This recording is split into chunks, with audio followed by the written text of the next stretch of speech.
तो भाई कुछ लोगों की तो आदत ही होती है एहसान जताना। जी हाँ दोस्तों, इस मुद्दे को लेकर घर के अंदर एक बड़ा बवाल हुआ है। आखिर क्या है पूरा माजरा? प्रोमो तो आपने देख लिया होगा। तान्या मित्तल का भैया भयंकर झगड़ा हुआ है फरहाना से। कल तक जो एक दूसरे की बहनें बनकर घूम रही थी, कैप्टनसी दिलाई जा रही थी अपना वोट देके, फ्लीपर बन रही थी इसके लिए, फरहाना के लिए, और दोनों के बीच में दोस्ती देखने को मिल रही थी, वही अब एक दूसरे की जो है खून की प्यासी बन चुकी है। आखिर ऐसा क्यों? तो भैया बात ऐसी है कि घर के अंदर वाइल्ड कार्ड कंटेस्टेंट की एंट्री हो चुकी है। वाइल्ड कार्ड ने आते ही जो है इधर का इधर करना शुरू कर दिया, जो कि एक वाइल्ड कार्ड कंटेस्टेंट कोई भी हो उसका पहला काम होता है। वो इधर की बात इधर करेगा, इधर की बात इसको बताएगा, इसने तेरे बारे में ये बोला। ये सारी आग जो है मालती ने आकर घर में लगा दी। अब कोई बात हो गई होगी किसी बात को लेकर जो है, फरहाना काफी भड़क गई तान्या मित्तल पर, शायद कोई एहसान फरामोश वाली चीजें। देखो तान्या मित्तल ने बोली है तो जाहिर सी बात है कि हमें मानना पड़ेगा कि तान्या बोल सकती है एहसान फरामोश वाली चीज़ें जो है। लेकिन तान्या इस चीज़ के लिए डिनाई कर रही है, मना कर रही है कि भाई मैंने तेरे को जो है कोई एहसान वहसान नहीं जताया है तेरे ऊपर, मैंने तेरे को कभी भी एहसान फरामोश जो है वो चीज़ें नहीं बोली है।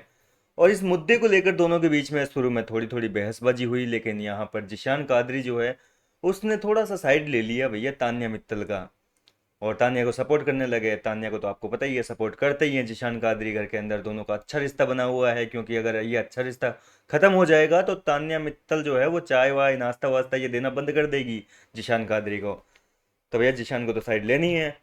इस मुद्दे को लेकर दोनों के बीच में जमकर बहसबाजी होती है, बाद में जिशान और फरहाना के बीच में बहसबाजी हो गई, और ये झगड़ा भयंकर चलने वाला है। फाइनली जो है जिशान और का ग्रुप जो है वो टूट गया है एक तरीके से। मालती जो आई है घर के अंदर वो कहीं ना कहीं अपने मिशन में धीरे धीरे सक्सेस हासिल कर रही है, और वो ऐसा करेगी घर के अंदर।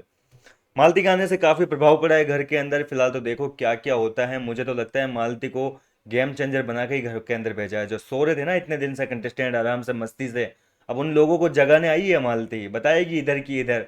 और अभी तो तान्या का असली चेहरा और बाकी आएगा भैया। जो जेलसी वाले जो चीज है ना, वो चीज तान्या की अब सामने आएगी। तान्या इतने दिन तक तो अपना एक अलग ही चेहरा जो है घर वालों को दिखा रही थी, क्योंकि सब लोग वही कंटेस्टेंट है। लेकिन अब नई चेहरा आया है, तान्या को एक्सपोज करेंगे, इसका असली चेहरा जो है वो घर वालों को दिखाएगी। तो जाहिर सी बात है कि तान्या की एक अलग पर्सनालिटी इस हफ्ते हमें घर के अंदर देखने को 101% देखने को मिलेगी। इतने दिनों तक तो भाई मिली जुली रेस्पॉन्स थी, न्यूट्रल जा रही थी भैया, कभी जो है नेगेटिव हो जाती, कभी पॉजिटिव हो जाती। लेकिन अब तान्या कहीं ना कहीं ऐसा लग रहा है कि एक तान्या का जो नेगेटिव कैरेक्टर है वो निकल कर बाहर आएगा। क्या आपको भी ऐसा महसूस हो रहा है कि मालती के आने से घर में कुछ बदलाव हो रहे हैं या नहीं हो रहे हैं? आप अपनी राय कमेंट के जरिए मुझे बताएं। मिलता हूँ आपसे नेक्स्ट वीडियो में नई अपडेट के साथ।